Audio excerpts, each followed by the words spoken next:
우리 고당 당원동지 여러분, 그리고 애국국민 여러분, 반갑습니다. 날씨가 정말 덥습니다.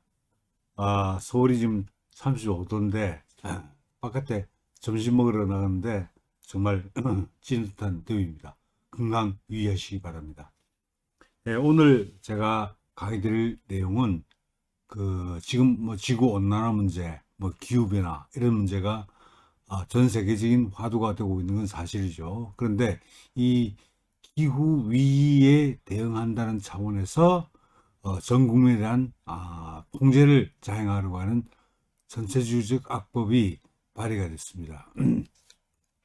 사실 기후 변화 또는 뭐 기후 위기 뭐 또는 뭐 어, 어, 저탄소 사회 뭐 이런 식의 법령들은 법률은 많이 발의가 되어 있는데 그 중에 정의당에서 발의한 법안을 소개시켜 드리겠습니다. 제가 오늘 말씀드리려고 하는 이 법안은 정의당의 강은미 의원이라고 하는 비례대표 의원입니다. 이 의원이 딱 9사람의 국회의원의 동의를 얻어가지고 발의한 법안인데 정식 명칭이 굉장히 깁니다. 읽어드리면 기후위기 대응과 정의로운 녹색 전환을 위한 기본법안, 이게 공식 명칭입니다. 그래서 그냥 제가 부를 때는 그냥 또 법안 또는 기후위기 대응 기본법안 이렇게 말씀드리겠습니다. 그런데 이 법안의 내용은 기존의 법률을 개정하는 게 아닙니다. 완전히 새로 법률을 제정하는 법안입니다. 그래서 기존에 없었던 내용들이 많이 포함되어 있고 전체가 제정하는 것이기 때문에 체계도 완전히 새롭게 만들어졌다 이렇게 말씀드릴 수가 있는데 그 내용과 주요한 문제점들을 검토해 보도록 하겠습니다. 그런데 미리 말씀드릴 것은 뭐냐면 지금 저 우한폐렴 코로나 이것 때문에 전 국민을 통제하고 있죠. 사실은 어떻게 말하면 그래서 뭐 코로나 파쇼다 뭐 코로나 독재다 방역 독재다 이런 말씀을 국민들이 많이 하고 있지 않습니까? 그런데 사실은 이 지금 기후 변화 또 지구 온난화 그래서 기본적으로 탄소 제로 사회로 가야 된다. 이런 화두는 사실 뭐 국제 협약 파리 뭐 기후 협약부터 해가지고 문제가 된 적이 좀 오래되죠. 그런데 이것이 목표 연도가 2050년으로 잡혀 있습니다. 대부분의 국가들이 2050년까지 뭐냐면 탄소 제로로 가겠다. 탄소 제로라고 하는 것은 뭐 나중에 말씀드리겠지만 원래 탄소는 배출되죠. 뭐 근데 뭐 석유, 뭐 천연가스 이런 것을 태울 때 탄소가 발생하죠. 근데 탄소가 또 흡수되기도 합니다. 그래서 예컨대 식물이 광합성 작용을 하는 과정에서 탄소를 흡수하죠. 그래서 어떤 배출되는 탄소의 양과 흡수되는 탄소의 양이 같아져 가지고 전체적으로 말하면 탄소가 제로 상태가 되는 거죠. 추가 배출이 없는 거죠. 이 상태를 만든다는 게 바로 탄소 제로 사회 또는 뭐 탈탄소 사회 이렇게 얘기를 합니다. 근데 이게 2050년까지 목표가 잡혀 있다는 거죠. 그러면 제가 여기서 이 전체주의적 악법이라고 이름을 붙이고 국민에 대한 전반적인 통제를 자행하려고 한다. 이 제목을 붙인 이유는 뭐냐면 2050년까지 국가든 지방자치단체든 또는 국민이든 탄소 배출하는 행위를 탄소 배출 일반적으로 생산 과정에서 많이 배출이 되긴 하지만 우리 소비 생활에서도 굉장히 많이 배출되죠. 예컨대 자동차를 운행한다. 요리를 한다. 이런 것들이 전부 탄소를 발생하는 행위입니다. 심지어는 우리가 호흡하는 행위조차도 탄소를 발생시키죠. 우리가 산소를 들이마셔서 이산화탄소를 배출하지 않습니까? 이것도 사실 탄소를 배출시키는 거예요. 지금 전에 한번 말씀드린 적이 있는데 온실가스, 즉 기후 변화를 유발하는 물질인 온실가스 가운데 대표적인 것이 이산화탄소입니다. 그러면 산업활동뿐만 아니라 우리의 일상적인 생활, 뭐 운행을 한다든지 요리를 한다든지 심지어 호흡을 하는 것조차도 사실은 탄소 배출 행위가 되는 겁니다. 즉 온실가스 배출 행위가 되는 거죠. 이런 것들을 전면적으로 그 기후위기 대응 차원에서 탄소 제로를 만들기 위해서 이런 활동을 전면적으로 규제해야 된다. 이것을 2050년까지 지속적으로 규제를 해야 된다. 한 논리를 담고 있는 게 이 법안입니다. 마치 뭐 코로나가 발생해가지고 이 코로나가 확산되면 뭐 대재앙이 일어날 것처럼 해가지고 사실은 국민들을 다 전부 마스크 쓰게 만들고 2인 이상 또는 4인 이상 못 모이게 만들고 집회 못하게 만들고 이렇게 하죠. 통제하죠. 그 통제를 이제는 자 이게 우리가 하는 일상적인 활동 또는 생산 활동이 탄소를 발생시킨다. 이것은 기후변화를 초래하게 되고 이 기후변화가 인류에게 대재앙을 가져다 준다. 그러게 통제해야 된다. 이렇게 해가지고 산업활동뿐만 아니고 국내 생활 전반을 통제하는 겁니다. 통제하는 거. 근데 거기에 또 그럴듯한 명분을 내세웁니다. 이제 이 법안에서 구체적으로 말씀드리겠지만 특히 뭘 내세우냐면 기후위기, 기후변화에 따른 위기라는 말이죠. 기후 위기에 대응하기 위한 차원에서 뭘 강조하느냐. 또 우리가 가야 될 사회는 탈탄소 사회다. 이걸 강조합니다. 목표가 탈탄소 사회죠. 즉 탄소 제로 사회입니다. 그리고 그것을 지도하는 이념이 뭐냐? 그걸 기후정의라고 내세우고 있습니다. 정의란 말은 우리가 진실과 정의할 때 그 정의를 말하는 겁니다. 그래서 어떻게 말하면 기후정의, 뭐 climate justice 이렇게 말할 수 있겠는데 그 기후정의를 원칙으로 내세우고 이걸 통해서 탈탄소 사회로 가겠다. 그래서 가는 과정에서 에너지 전환도 필요하고 에너지 전략도 필요하고 뭐 여러 가지 규제 내용들이 들어가게 되는 거죠. 이렇게 만들려고 하는 게 바로 이 법안입니다. 사실은 탄소를 배출하는 행위 자체를 완전히 죄악시하는 겁니다. 죄악시. 산업활동도 제약. 승용차를 운행하는 것도 제약. 심지어 호흡하는 것도 죄악인 것처럼 만들어서 국민으로 하여금 완전히 질식시키려는 행동을 완전히 묶어버리려는 그런 의도를 담고 있는 법안이 바로 이 법안입니다. 그래서 제가 전체주의적 악보이라고 이름을 붙인 이유가 바로 거기 있습니다. 국민들을 전면적으로 통제하고 그럼으로써 실질적으로 국민들을 그 통제에 순치되게 순응하게 그렇게 만들어 버리려고 하는 악보인 거죠. 명분은 좋습니다. 기후변화가 심각하니까 이 기후위기를 해결해야 된다. 그러려면 탄소를 적게 배출해야 된다. 명분은 좋죠. 이와 같이 마치 인류 전체의 공동의 위기에 대응하기 위해서는 이 탄소를 배출하지 않아야 된다. 이 논리를 내세우면서 실질적으로 뭐냐? 국민을 통제하는 겁니다. 그리고 기후정의라는 개념을 가져와서 여기 또 숨은 의도가 숨겨져 있는데 뭐냐면 그런 겁니다. 이 기후위기를 어떻게 대응할 것인가, 기후위기에 어떻게 대응할 것인가 하는 차원을 나중에 뭐하고 연결시키냐면 사회경제적 불평등을 해소하는 차원으로 연결시킵니다.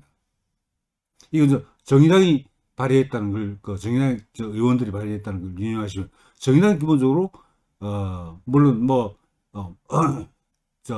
통합진보당하고 갈림길에서 여러 가지 투쟁 노선도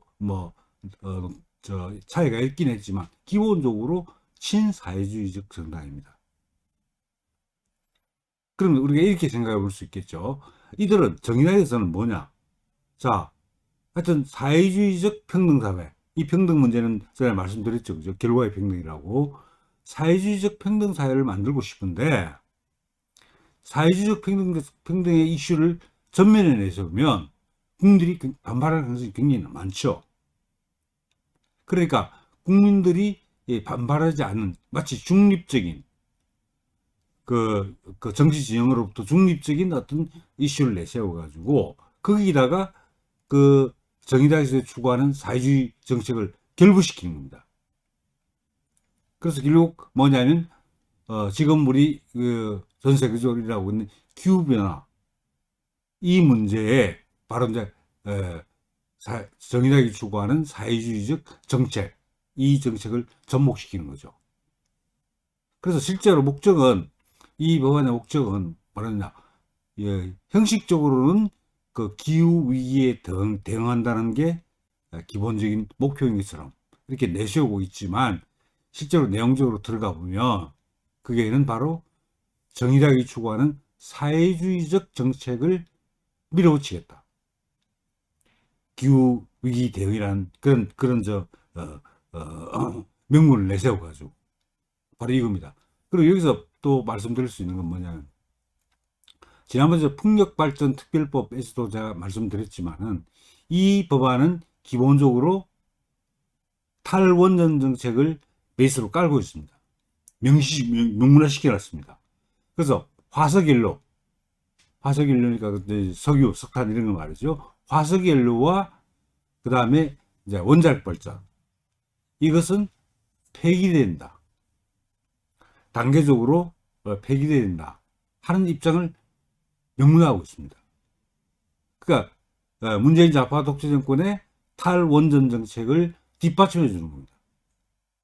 사실은 이게 굉장히 전에도 말씀드렸긴 했지만, 뭐냐면 우리가 그 기후 변화, 특히 지구 온난화 또는 탄소 제로, 이걸 만들기 위해서는 그 탄소 배출을 가장 적게 하는 또는 하지 않는 그 발전원들을 선택해야 됩니다.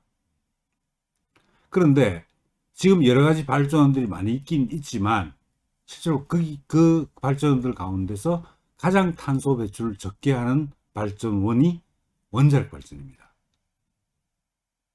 이게 자기 모순이죠. 탄소를 적게 발전하는 그런 발전 방식을 택해야 된다. 왜냐하면 탄소 제로 사회를 가야 되니까. 그렇게 하면서 오히려 가장 탄소를 적게 발생시키는 바로 원자력은 폐기해야 된다는 겁니다. 이런 자가당착을 보호하고 있는 겁니다. 그래서 기본적으로 화석 연료에 의한 발전하고 원자력 발전을 없애고, 그 다음에 그걸 가지고 이제 뭘로 대체하냐, 신재생 에너지로 대체한다. 말씀드렸다시피 태양광 발전, 풍력 발전 이런 걸 대체한다는 겁니다. 말이 되지 않죠. 실제로 이번 여름에 지금 전력수가 많아지니까 가동되지 않았던 원자력 발전소 3기를 가동한다는 얘기도 나오고 있죠. 이건 바로 뭐냐면 그 신재생 에너지라고 하는 것이 실제로 여러 가지 측면에서 굉장히 불안합니다. 그리고 특히 이제 전력 피크 시간에, 전력 소비가 굉장히 많은 시간에 그 신재생 에너지가 기여하는 비율이 굉장히 낮습니다. 평상시보다도. 그럼 바로 뭘 말해주냐? 신재생 에너지 가지고는 절대 전력 수요를 충족시킬 수 없다는 것을 보여주는 것이죠. 그럼에도 불구하고 신재생 에너지 중심의 에너지 전환, 이걸 또 뭐라고 이름을 붙였냐면 정의로운 전환이라고 붙였습니다. 하여튼 이렇게 바꾸려고 하는 내용을 갖고 있는 게 이 법안이다 하는 내용을 말씀드리고, 그리고 제목을 아까 말씀드리긴 했지만, 자, 기후위기 대응과 정의로운 녹색 전환, 이렇게 되어 있습니다. 녹색 전환을 위한 기본 법안이라고 되어 있는데, 여기 정의로운 녹색 전환, 이 말은 정의당의 이름을 내세운 거죠. 정의당이 말하는 정의입니다. 정의로운 할 때는 정의당을 내세운 거죠. 또 재밌는 것은, 녹색은 우리 당의 상징색이지 않습니까? 하여튼 근데 녹색 전환, 이런 식으로 해가지고 어떻게 보면 포장을 하는 겁니다. 그런데 여기서 이제 또 하나 이제 이 법안의 또 주요한 내용 중에 하나가, 그러면 화석 연료에 의한 발전과 원자력 발전을 없애버리면 전력 수요 공급이 안 되죠. 전력 수요를 충족시킬 수 없죠. 그러니까 여기 나오는 게 뭐냐, 에너지 절약입니다. 적게 쓰라는 얘기죠. 에너지 절약이 이 중요한 요소로 들어가 있습니다. 하여튼 그래서 전반적으로, 그러니까 저는 좀 다르게 말하고 싶은 게 어떤 거냐면, 우리 사회의 발전을 퇴행시키는 어떻게 말하면 뭐 농업사회 쪽으로 만들려고 하는 그런 게 아닌가 싶은 기준이 그렇습니다. 그 2050년까지 다 1.5도를 탄소 배출 제로로 만들어야 된다는 게 기준이 산업화 이전입니다. 즉 산업혁명 이전이죠. 그러니까 농업사회죠. 그러니까 어떻게 말하면 농업사회로 회귀해야 된다. 우리 사회를 농업사회로 회귀시키겠다. 그런 사실은 어떻게 말하면 그 음모를 담고 있는 그런 법안이 바로 또 그런 전제를 깔고 있는 법안이 바로 이 법안이다 하는 내용을 말씀드리겠습니다. 근데 그 이제 입법 과정에 대해서 잠깐 말씀드리면 이게 이제 발의된 것은 4월 23일입니다. 올해입니다. 올해 4월 23일에 그 정의당의 강은미 의원이 발의를 했고 그리고 이제 4월 26일 환경노동위원회에 회부가 됐습니다. 우리 대표님께서도 환노위 노동기획 하실 때 환노위 소속으로 계셨죠. 환경노동위원회 4월 26일 회부가 됐고 그리고 입법 예고 기간이 있었는데 이게 4월 27일부터 5월 16일 5월 16일 어떤 날인지 아시죠? 5월 16일까지 20일간 걸쳐서 뭐냐면 그 입법 예고가 있습니다. 그런데 좀 놀라운 것은 20일 동안의 입법 예고가 있었음에도 불구하고 실제로 제출된 의견은 그렇게 많지 않았다는 겁니다.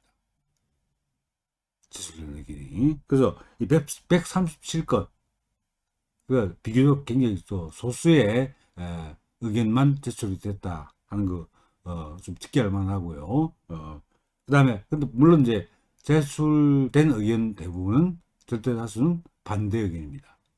반대 의견. 하여튼 이런 내용을 과정 말씀드리고 지금 현재는 이 그 법안 심사, 그 환경법안 심사 소위 지금 환경노동위원회 환노위에는 법안 심사 소위가 두 위원회가 있습니다. 하나는 환경법안 심사 소위원회가 있고요. 그다음 또 하나는 노동 법안 심사 소위원회가 있는데 이건 환경 관련된 것이기 때문에 환경법안 심사 소위원회에서 지금 현재 심의 중에 있습니다.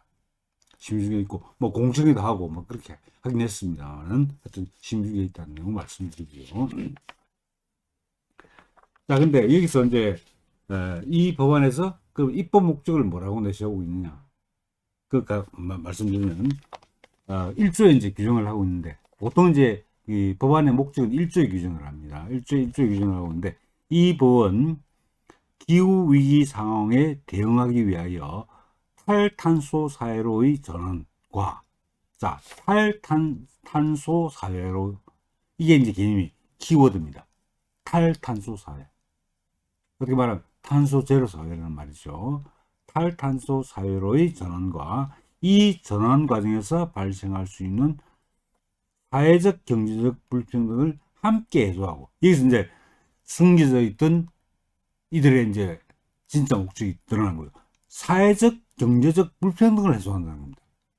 이 아까 말씀드렸다시피 좌파들이 말하는 평등 결과의 평등이죠. 이 사회적 경제적 불평등을 해소한다는 말은 사회적 경제적 평등을 실현한다는 말입니다. 그리고 그 평등은 결과의 평등입니다. 그럼 거의 사회주의 사회를 만들겠다는 거죠. 사회적 경제적 차원에서 평등을 실현하겠다는 거니까.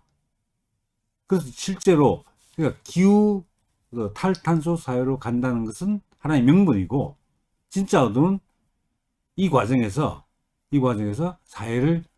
사회주의적 그 평등이 실현되는 사회로 만들어 가겠다는 의도를 드러낸 겁니다. 이 내용이 여기에 들어있다는 거죠. 하여튼 사회적 경제적 불평등을 함께 해소하고 기후 위기로 인한 피해를 최소화하기 위한 정대책을 마련함으로써 현 세대와 미래 세대의 삶의 질을 높이고 지속 가능한 환경 및 사회 구축에 이바지함을 목적으로 한다. 여기서도 마찬가지입니다. 환경뿐만 아니고 사회를 구축한다는 겁니다. 사회 구조를 변화시키겠다는 겁니다. 어떤 방향으로? 사회주의적 방향으로 변화시키겠다는 겁니다. 바로 이와 같이 실제로 기후 위기에 대응한다는 차원을 내세우고 있지만은 실질적으로는 하여튼 사회 경제적 불평등을 해소한다 또는 지속 가능한 사회를 구축한다 이런 표현 속에 담겨져 있는 깊은 뜻은 뭐냐? 사회주의적 평등사회 이런 사회로 가겠다는 겁니다. 가겠다는 거. 이 내용이 이 부분에서 우리가 읽어낼 수 있는 이 부분의 목적에서 이들의 진짜 의도를 읽어낼 수 있는 부분이다 하는 말씀을 드리겠습니다. 지금 오늘 이번 강의는 두 회를 나눠서 진행될 내용이 좀 많기 때문에 그렇습니다. 근데 하여튼 이번 시간은 뭐 용어에 대한 정의하고 그리고 이제 기본 원칙 그리고 아주 중요한 특징 이런 것들을 중심으로 말씀드리는데 하여튼 이 법안의 목적이 하여튼 그런 것이라는 걸 이해해 주시고 또 하나 중요한 건 부칙 제2조에 뭘 규정을 하고 있냐면 지금 현재 저탄소 녹색 성장 기본법이라는 게 만들어져 있습니다. 저탄소 녹색 성장 기본법 이 법안이 법률이 지금 시행되고 있습니다. 이 법률을 폐지시킵니다. 이건 이제 이명박 정부 그리고 박근혜 대통령 정부에서 이제 만들었던 법안인데 제정했던 법률인데 이 법률을 폐지시키고 그걸 바로 이 법안으로 대체시키겠다 이 얘기입니다. 이것도 어떻게 보면 바로 이제 우파 정권 지우입니다. 다른 식으로 말하면 정의당은 저탄소 녹색 성장 기본법이라는 것이 입법적 적폐라고 보는 거죠. 우파 정권의 적폐다. 없애야 된다. 그래서 이 법 통과시켜서 이 법 폐지시키도록 이렇게 하겠다는 겁니다. 어떻게 말하면 입법을 통한 뭐 적폐 청산 저들이 말하는 우리가 볼 때는 저들이 적폐죠. 저들이 적폐지만 붉은 적폐지만은 하여튼 정의당은 그렇게 생각하는 겁니다. 전 우파 정권에서 만든 법률은 적폐다. 없애야 된다. 이렇게 보는 겁니다. 그런 의도를 담고 있습니다. 이게. 자, 그런 내용 알아주시고요. 그 다음에 이제 그 용어에 대한 정의를 여러 가지 내리고 있는데 중요한 것만 말씀드리겠습니다. 첫째, 기후변화. 기후변화라는 표현을 많이 쓰죠. 근데 원래 자연적으로도 기후변화가 일어납니다. 근데 여기서 말하는 기후변화는 자연적으로 일어나는 기후변화 말고 뭐냐면 인간의 활동을 통해서 사람의 활동을 통해서 자연적인 기후변동에 추가적으로 일어나는 기후체계의 변화 이렇게 정의하고 있습니다. 정확히 말씀드리면 사람의 활동으로 인하여 온실가스의 농도가 변함으로써 상당 기간 관찰되어 온 자연적인 기후변동에 추가적으로 일어나는 기후체계의 변화 이것이 기후변화라고 봅니다. 그래서 기후변화는 엄밀하게 말하면 기후변동과 기후변화를 구분하고 있는 거죠. 기후변동이라는 것은 자연적으로 일어나는 겁니다. 자연적으로 일어나는 것이고 기후변화라고 하는 것은 인간의 활동에 의해서 자연적인 기후변동에 덧붙여서 추가적으로 일어나는 기후체계의 변화 이것을 기후변화다. 그러니까 기후변화에는 반드시 인간의 활동이 개입되게 되어 있는 거죠. 그게 이제 기후변동하고 다른 점이다 하는 부분을 말씀드리고요. 그럼 이제 여기서 또 정리하고 있는 게 기후위기. 지금 법안의 제목에서도 기후위기라는 표현을 쓰고 있는데 기후위기란 뭐냐 아는 겁니다. 자, 기후위기란 기후변화가 심각해져 날씨의 극단적인 변화뿐만 아니라 날씨의 극단적인 변화 요 기후위기의 한 내용입니다. 태풍, 홍수, 한파, 가뭄, 폭염, 해수면 상승 등 자연재난. 자, 자연재난에 들어갑니다. 자연재난. 그리고 화재, 붕괴, 감염병, 가축전염병, 미세먼지 등 사회재난. 자, 자연재난 다음에 사회재난에 들어갑니다. 그리고 온실가스 배출을 막기 위한 행위로 인하여 발생한 일자리 감소, 경제 침체, 등을 포함한 총체적 위기 상황, 이것을 그 기후 위기라고 표현하고 있습니다. 그런데 여기 재밌는 건 뭐냐면, 자, 하여튼 저 기후 변화로 인해서 여러 가지 자연 재난이 발생하죠. 기후 변화에서 그것이 그 기후 위기다. 그 다음에 중요한 것은 화재, 붕괴, 감염병, 가축 전염병, 미세먼지 등 사회적 재난, 사회재난, 이것이 기후위기에 해당한다는 거죠. 그러니까 자연재난뿐만 아니고 사회재난도 기후위기에 포함된다.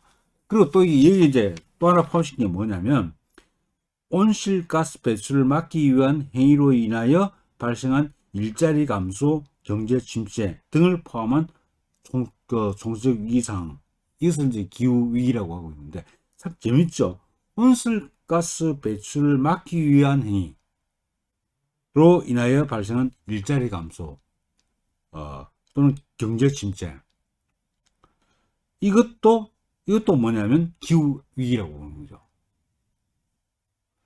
자, 이게 사실은 모순적인 개념이고, 어떻게 말하면 순환론법적인 오류를 범하고 있는 개념적이라고 합니다. 자, 탄소를 줄이기 위해서는 어떻게 해야 됩니까?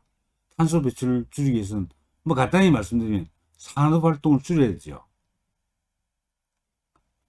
그러니까 그 기후 위기를 극복하기 위해서는 하여튼 탄소 배출을 줄여야 되고, 탄소 배출을 줄이다 보니까 산업 활동을 줄여야 되겠죠. 자, 그러면 그에 따라서 어떻게 산업 활동이 축소되니까 당연히 일자리가 축소되고 경제 침체가 발생하겠죠. 근데 이것을 뭐라고 보느냐? 이걸 기후 위기라고 보는 거예요. 그러니까 굉장히 이상한 논리죠. 자, 예컨대 지구 온난화가 심각해지니까 지구 온난화를 줄이기 위해서 뭘 하느냐? 탄소를 줄여야 된다. 탄소를 줄여야 되니까 산업 활동도 축소해야 된다. 그러니까 일자리가 줄어들고 경제가 침체된다. 이것도 뭐라고 보느냐면 기후 위기라고 보는다. 정확히 말하면 이건 기후 위기가 아니죠. 기후 위기를 극복하기 위한 그 대책을 강구하는 과정에서 나온 것이죠. 그러니까 이거 기후 위기의 범주에 포함시키면 안 되는 겁니다. 기후 위기를 해결하기 위한 과정에서 우리가 감당해야 될, 또는 뭐 우리가 또 어쩔 수 없이 받아들여야 되는 그런 어떤 희생, 그런 것이죠. 그런데 그것을 바로 기후 위기로 보는 겁니다. 여기에 사실은 숨은 의도가 들어있는 겁니다. 뭐냐? 이게 뭐냐? 일자리 줄고 경제가 침체되는 거. 이것도 이건 사회적 문제죠, 그죠? 그런데 이것도 다 기후 위기로 보자는 겁니다. 그래가지고 여기에서도 바로 이제 아까 말씀드렸던 사회적 경제적 평등, 이걸 집어넣자는 거죠. 굉장히 이상한 논리를 피우고 있습니다. 어떻게 기후 위기를 극복하기 위해서 우리 인간이 겪게 되는 희생을, 그걸 어떻게 기후 위기라고 말할 수 있는지. 그건 말이 안 되는 이야기죠. 그건 말이 안 되는 얘기입니다. 근데 그렇게 정의를 하고 있습니다. 제가 이 법안을 쭉 검토를 해보면서 느낀 게, 야, 정말 개념조차도 정립이 잘 안 돼 있구나, 이 사람들이. 근데 제가 볼 땐 개념을 제대로 정립하지 않고 이런 것들, 이런 용어들을, 이런 구절들을 집어넣는 게 저들의 의도다, 저는 그렇게 봅니다. 어떻게 말하면 이 문법적 또 어휘적인 그런 약간의 어떤 오류 같은 것을 핑계 삼아서 뭘 하느냐, 사실 자기들의 의도를 집어넣는 거죠. 그 오류를 이용하는 겁니다. 오류를. 하여튼 이렇게 해가지고 기후위기라는 것을 자연재난, 사회재난, 그리고 어떤 간에 경기 침체, 경제 침체 또는 일자리 감소, 이런 것까지를 전부 기후 위기에 다 포함시키고 있다 하는 얘기입니다. 말도 안 되는 논리를 펴고 있고요. 그다음에 온실가스는 좀 복잡하게 종류가 여러 가지 있긴 하지만 그냥 두 가지만 기억하십시오. 이산화탄소하고 메탄입니다. 이산화탄소와 메탄. 다른 것도 있긴 하지만 이 두 가지가 가장 중요한 온실가스다 하는 걸 말씀드리고요. 그 다음에 온실가스 배출이라는 용어를 정의를 하고 있습니다. 그걸 뭐라고 정의하고 있냐면 사람의 활동에 수반하여 발생하는 온실가스를 대기 중에 배출, 방출 또는 누출시키는 직접 배출. 공장에서 그 연기 뿜어내는 거 있죠. 이런 직접 배출과 다른 사람으로부터 공급된 전기 또는 열을 사용함으로써 온실가스가 배출되도록 하는 간접 배출. 이 두 가지를 전부 온실가스 배출에 포함시키고 있습니다.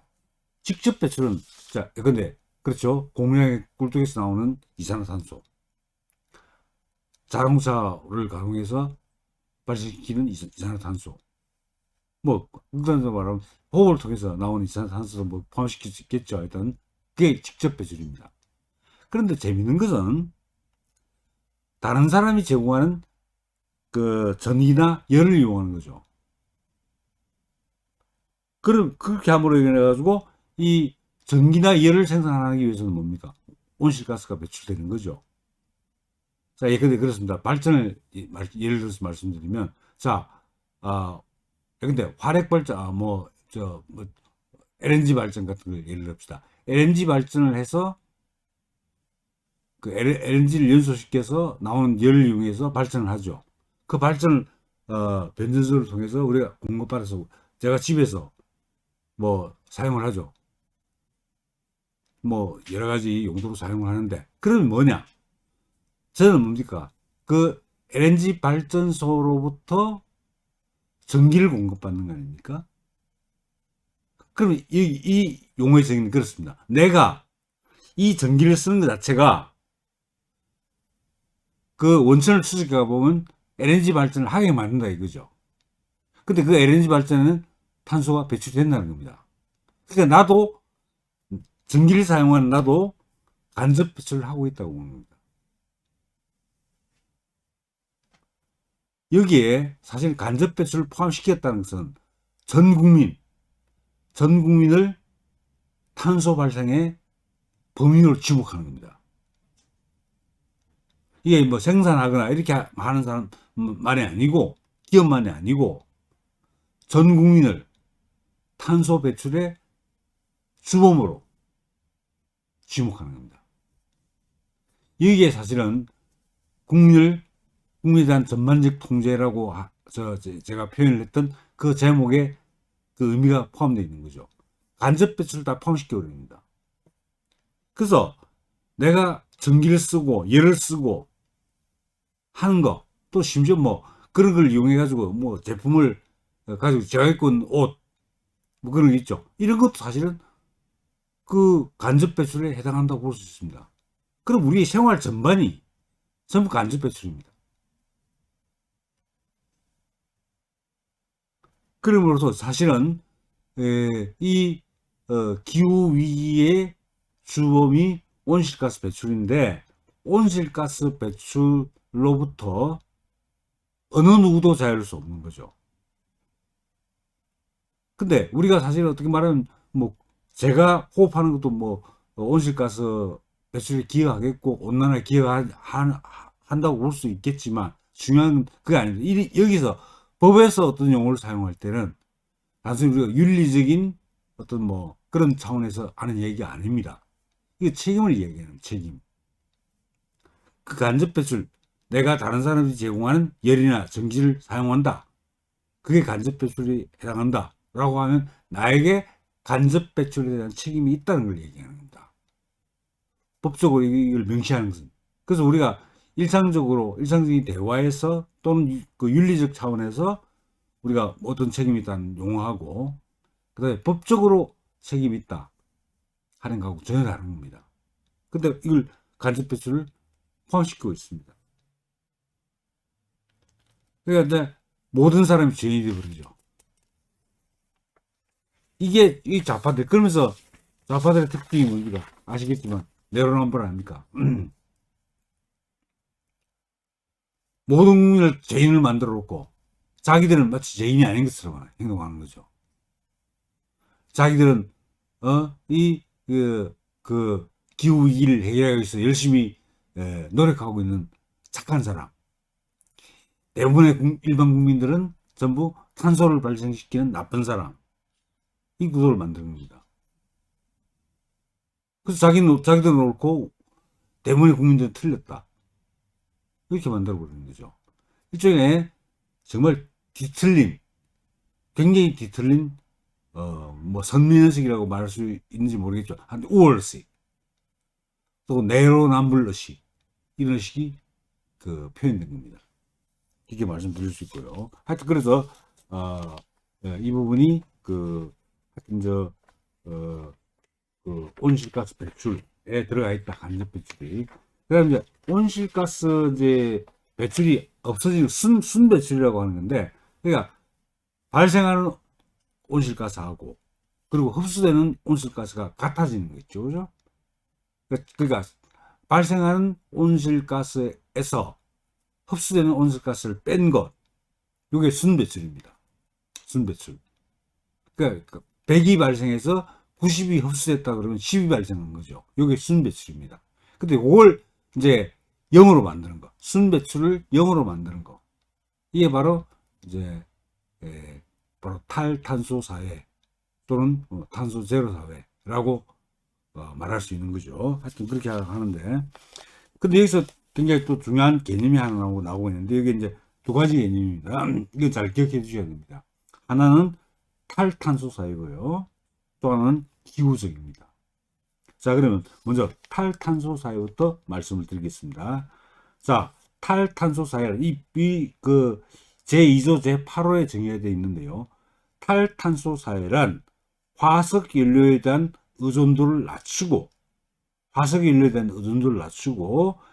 재생에너지 사용 및 보급을 확대하며 온실가스 배출 저감 기술과 탄소 흡수원 확충 등을 통하여 온실가스 순배출을 0으로 만드는 사회.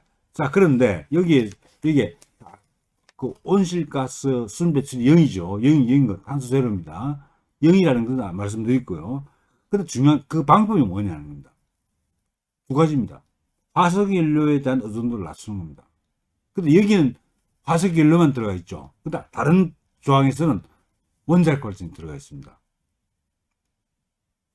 그다음 또 하나는 그럼 화석 그 연료에 대한 의존도를 낮추고 또 원자력 발전에 대한 의존도를 낮추고, 그럼 대안이 뭐냐? 재생에너지입니다. 재생에너지를 확충하는 거. 확충해가지고 하여튼 탄소 순배출이 0으로 되게 만드는 거. 이게 바로 탈탄소 사회입니다. 이게 목표입니다. 이게 당연히 어떤 정책으로 갈 수밖에 없죠. 탈원 정책으로 갈 수밖에 없는 거죠. 왜냐하면 화석연료하고 원자력하고 없애야 되니까. 어떻게 말씀드리면, 지난번에 말씀드렸던 그 풍력발전 특별법의 기본 논리하고 유사하다고 생각하시면 됩니다. 근데 그건 이제 풍력발전을 육성하기 위해서 특별히 지원해줘야 된다는 내용이 중심이었다면, 이것은 바로 뭐 국가가, 지방자치단체가, 국민이 어떤 책무를 지는지, 뭐 어떻게 해야 되는지, 이걸 전반적으로 규정하고 있는 이 법안입니다. 그래서 이 기본법안이라는 명칭을 가지고 있는 이유가 바로 그거 있습니다. 풍력발전에만 해당되는 게 아니고, 자, 하여튼 국가, 지방자치단체, 일반 국민이 뭘 해야 되느냐? 탄소 배출하는 행위 하지 말라는 얘기입니다. 또 탄소 배출하는 행위를 했으면 책임져라는 얘기입니다. 바로 그런 내용을 담고 있다는 걸 말씀드리고요. 이게 탈탄소 사회가 이 법안이 추구하고 있는 목적이다, 이 말씀드리고, 기후정의라는 걸 하고 있습니다. 근데 기후정의라는 내용을 말씀드리기 전에 일반적으로 환경론자들, 특히 좌파 환경론자들이, 환경론자들이 대부분 좌파죠. 좌파 환경론자들이 내세우는 용어가 환경정의입니다. 환경정의. 환경정의를 내세우고 있거든요. 근데 이 기후정의는 환경정의의 한 부분이라고 보시면 됩니다. 한 부분이라 보시면 되는 거죠. 하여튼 기후와 관련된 여러 가지 문제들, 현상들, 여기에도 정의의 원칙이 적용된다 이렇게 보는 겁니다. 그래서 기후와 관련된 또 기후 분야에 적용되는 정의, 이것이 기후정의다 이렇게 보시면 되는데, 그 내용을 이 내용이 상당히 중요한 내용이 들어있기 때문에 좀 잘 기억을 하셔야 되겠습니다. 기후정의란 기후 변화를 야기하는 온실가스 배출에 대한 사회 계층별 책임이 다름을 인정하고, 자, 온실가스 배출에 대한 사회 계층별 책임이 다르다는 것을 인정하라는 거죠. 그럼 이거 뭐 말합니까? 사회 계층별로 책임이 다르다. 이 말입니다. 간단합니다. 이 정의당 좌파들이 내세우는 뭐 흔히 말하는 노동자 농민, 이 사람은 책임 없고, 기업하는 사람들, 중산층, 이 사람 책임 많고, 이 사람들 책임져야 되고, 이 논리입니다.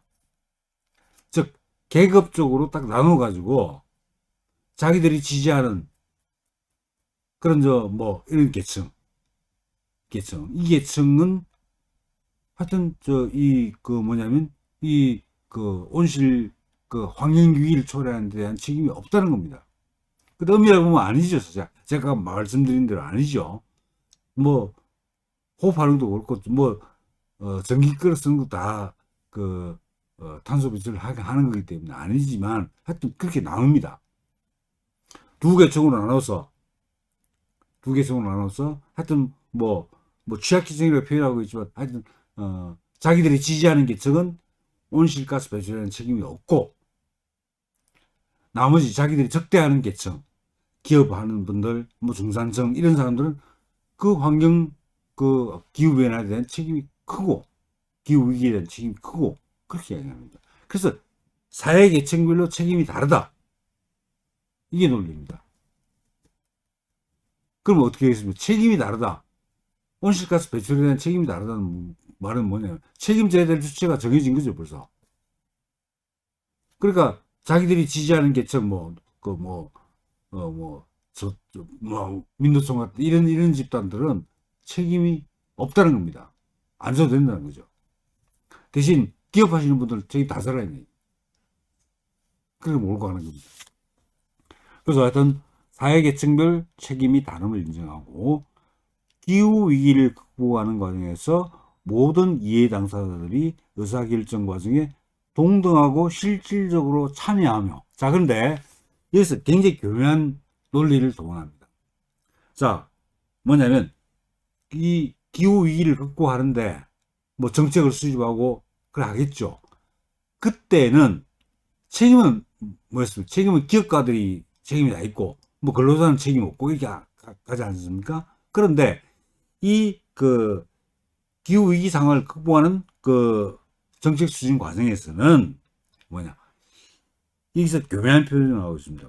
뭐라고 하고 있냐면 이해 당사자들이 동등하고 실질적으로 참여한다. 자, 그럼 가해자만 탄소 배출을 하는 사람만 이해 당사자가 아니죠. 탄소 배출을 하지 않고 피해를 본다라고 보는 이 사람은 이해 당사자죠. 그러니까 정책의 수립 과정에서는 뭐냐, 기업가들만 넣지 말고 근로자를 다 넣으라는 얘기입니다. 책임은, 근데 단순화시켜서 말씀드리겠습니다. 기업가들이 다 지고, 정책을 수립하는 과정에서는 기업가들만 모여서 정책 수립하지 말고 다 도와야 된다는 거예요. 특히 이제 취약계층이라고 알려진 이 계층 다 넣으라는 얘기입니다. 한마디로 말하면 기업가들 대상으로 책임을 묻는 절차를 그렇게 어떻게 말하고 피해자 중심으로, 즉 정의당이 지지하는 근로자 중심으로 사실은 정책 수립 과정을 그렇게 이끌고 가겠다는 내용입니다. 그 내용이 들어가 있고요. 그 다음에 기후변화의 책임에 따라 탈탄소 사회 전환의 부담을 공정하게 나누어 분담하면서, 자, 좀 이상하죠. 자, 이 탈탄소 사회 전환의 부담을 공정하게 부담한다. 이건 평등하게 부담한다는 뜻이 아닙니다. 이건 책임 있는 사람들 부담해야 된다. 그래서 이 탈탄소 사회를 가는데 사실은 여러 가지 비용들이 들어간다는 거죠. 그 비용을 누가 부담해야 된다. 아까 말씀드렸다시피 온실가스를 배출하는 그 사람들이 부담해야 된다는 거죠. 온실가스를 배출하지 않은 사람들은 책임을 질 필요 없다는 겁니다. 그래서 부담을 뭐냐면 공정하게 한다는 말은 책임 있는 사람이 하고 책임 없는 사람은 부담할 필요가 없다는 거죠. 근데 이 논리가 일견 맞습니다. 우리가 그 인과관계 우리가 책임을 민사 책임 같은 거 지울 때 중요한 원칙이 뭐냐면 특히 환경과 관련해서는 오염자 부담 원칙이라는 게 있습니다. 오염자 부담 원칙. 오염자 부담 원칙은 그야말로 환경오염 물질을 배출해서 피해를 준 경우에 그 환경오염 물질을 배출한 사람이 책임을 져야 된다는 거죠. 그 오염자 부담 원칙이라고 하는 겁니다. 그건 기본적으로 맞습니다. 맞는 거죠. 그런데 여기서 말하는 거, 지금 아까 말씀드렸듯이 온실가스 배출, 이런 것도 굉장히 포괄적으로 정의를 하고 있죠. 그럼 사실은 모든 사람이 다 책임을 져야 되는 거 아닙니까? 그죠? 근데 여기서 말하는 건 그게 아닙니다. 그러니까 주로 기업 하시는 분들, 이런 분들이 책임져야 된다. 이게 공정하게 비용을 부담하는 것이 된다. 이런 논리입니다. 바로 그런 내용을 가지고 있는 거고요. 그 다음에 또 하나 재밌는 게 이걸 부담함으로써 인권, 생명권, 건강권, 환경권, 식량주권, 성평등, 세대 및 지역 간 평등을 보장하는 것. 여기서 다른 건 생각하고요. 자, 여기서 갑자기 나오는 게 뭐가 나오나? 성평등이 나옵니다. 그리고 세대 간 평등이 나옵니다. 지역 간 평등이 나옵니다. 그러니까 성별에 따라서, 세대에 따라서, 지역에 따라서 사회를 하면 안 된다는 이야기죠. 어떻게 말하면 바로 이것이 바로 이 법안이 노리고 있는 바라고 말씀드릴 수 있습니다. 결국 만들어 가려고 하는 것은 하여튼 평등을 실현해야 된다는 거죠. 누차 말씀드리지만 이들이 말하는 평등, 결과의 평등입니다. 이 평등을 실현해야 된다는 거죠. 한마디로 사회주의적 사회로 만들어 가야 된다는 겁니다. 그게 바로 뭐냐? 그게 바로 기후정의라는 겁니다. 기후정의는 기후 문제를 해결하는 과정에서 하여튼 책임, 비용 부담 이런 것은 하여튼 굉장히 좀 자의적으로 합니다. 마음대로 하는데 근데 궁극적 지향은 뭐냐? 평등이 실현된 사회주의 사회 이렇게 가야 된다는 거죠. 이게 바로 기후정의입니다. 근데 이 기후정의가 이 법 전체를 관통하고 있는 기본원칙입니다. 기후정의에 따라서 해야 되는 거예요. 목표는 탈탄소 사회고 그렇게 규정하고 있습니다. 그럼 또 이제 뭐냐면 또 이제 하나 중요한 개념 중에 하나가 정의로운 전환입니다. 이게 정의론이라는 게 정의론에서 이제 발휘했기 때문에 정의론이라는 표현을 썼다고 보는데 정의로운 전환은 뭐냐면 하여튼 지금 지금 탄소가 많이 발생하는 산업 구조를 가지고 있죠. 이걸 이제 탈탄소 산업 구조로 바꾸려면 전환을 해야 되겠죠. 에너지 전환 같은 걸 해야 되겠죠. 그럼 그것을 뭐라고 표현하냐? 그걸 이제 정의로운 전환이 된다 이렇게 하는 겁니다. 그래서 정의로운 전환이라고 하는 것은 뭐냐?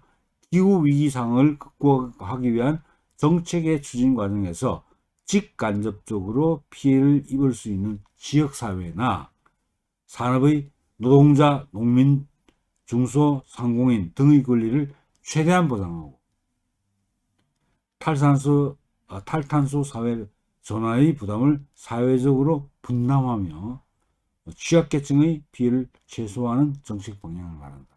그래서 노동자, 농민, 또 중소상공인 나와 있죠. 그리고 또 취약계층이라는 말 표현 쓰고 있는데 사실은 이건 양육을 끼워놓은 거죠. 사실은 노동자, 농민입니다. 농민도 사실은 지금 뭐 그렇게 제대로 존재하는 농민이 없지만 하여튼 노동자, 정의당에서 지지하는, 또 정의당의 지지 기반이 되는 그런 노동자와 그런 취약계층,